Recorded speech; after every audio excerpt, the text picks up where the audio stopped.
jam 11 siang lebih, aku mampir ke Masjid Al-Ikhlas. Nama masjidnya Islami, tapi AC-nya alami. Anginnya dari sela-sela tembok bolong. Aku duduk di pojokan masjid sampai asyar. Lalu perjalanan lanjut ke daerah bernama Ngeraho. Jalan lebar, ngelewatin pasar, dan yang paling unik, banyak kerajinan dari akar pohon yang disambung-sambung. Ada yang jadi bentuk ikan, ada yang jadi kuda. Kreatif bener.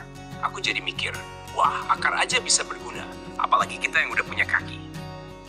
Maghrib tiba, aku buka puasa di masjid kecil pinggir jalan. Aku lupa buka pakai apa, mungkin saking laparnya sampai nggak sempat merekam memori. Imamnya masih muda, dan pas wiridan, tiba-tiba ada truk besar lewat. Getarannya kayak gempa 3,5 skala Richter. Wiridannya goyang, tapi semangatnya enggak. Selesai wiridan, aku duduk di teras masjid. Dengerin bapak-bapak ngobrol soal longsor dan orang tenggelam. Topik obrolan khas bapak-bapak. Serius, tapi diselingi keluhan harga beras. Isaan lanjut wiridan lagi. Setelah itu, aku mulai cari tempat buat tidur. Jalan terus, dan terus. Tapi kok nggak nemu-nemu yang cocok. Penerangan minim, suasana mulai gelap. Sampai di tanjakan tinggi yang gelap gulita. Bahkan jalanan pun malu-malu menunjukkan dirinya. Ada anak-anak muda nongkrong. Mereka liatin aku, mungkin mikir aku pendaki gunung tersesat. Padahal aku cuma pejalan kaki nyasar niat. Pas nanjak aku sempat kaget. Ada cahaya jatuh dari atas. Waduh, ini cahaya malaikat atau jin? Ternyata kunang-kunang. Banyak banget kayak nyambut aku pakai parade cahaya. Sungguh penyambutan yang mistis. Aku tetap lanjut jalan berharap ada pemukiman di atas sana. Tapi begitu sampai atas, jebul hutan semua. Sepi, sunyi kayak film horor. Depan, kiri, kanan, semuanya gelap. Satu-satunya pemandu hanyalah langit di atas. Aku jalan cepat sambil baca sholawat dan doa dengan niat. Ya Allah, kalau ada setan, mohon dibakar dulu, saya masih latihan. Jujur aja, aku ini penakut. Tapi di saat seperti ini, ketakutan berubah jadi zikir. Karena emang cuma itu yang tersisa. Duri, gelap, dan kursi penyelamat. Hidup ini kadang seperti jalan gelap di tengah hutan. Kau pikir itu cuma metafora? Enggak, aku beneran ngalamin. Jadi ceritanya malam-malam, jalan sendirian, kiri kanan pohon, langit cuma kelihatan sedikit. Tiba-tiba, wush, ada kendaraan lewat. Aku spontan minggir, ya, nyari aman. Tapi ternyata, minggir, versi aku itu terlalu semangat sampai keluar dari aspal dan slep, slep, slep, slep. Kakiku mendarat manis di semak berduri.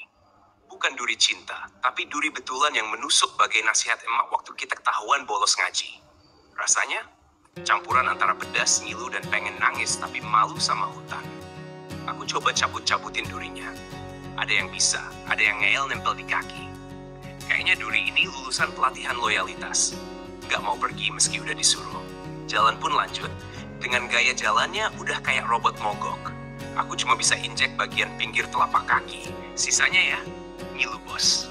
Sambil mandangin langit yang kadang muncul, kadang ngumpet di balik awan. Ya Allah, gelapnya ini kok berasa kayak skripsi tanpa dosen pembimbing.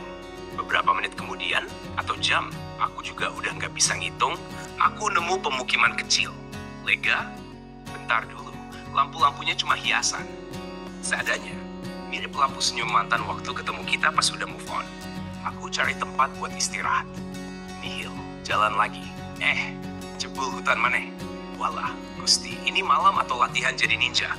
Pas lewat daerah itu, aku lihat pelang, Puskesmas Margomulyo 6 km. Akhirnya, tanda-tanda peradaban. Rasanya kayak nemu charger pas baterai HP tinggal 1%.